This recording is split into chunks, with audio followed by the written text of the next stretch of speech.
lang ang mangarap. Pero hindi madaling abutin ang mga pangarap na ito lalo na kung kulang tayo sa gawa at puro lamang tunganga. Minsan ay kailangan din natin ng sipag at tiyaga upang gawing realidad ang buhay na gusto nating matamasa.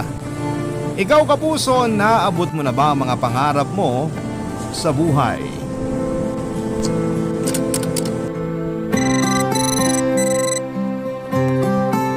Dear Papa Dudut, isang mapagpalang araw sa inyo, Papa Dudut. Tawagin niyo na lamang po ako sa pangalang Jason. Nakatira ako sa Valenzuela, Tubong Negros Occidental at 35 anyos na po sa ngayon. Katulad ng maraming Pilipino ay isa rin po ako sa mga araw-araw na nananalangin sa Diyos. Sana balang araw ay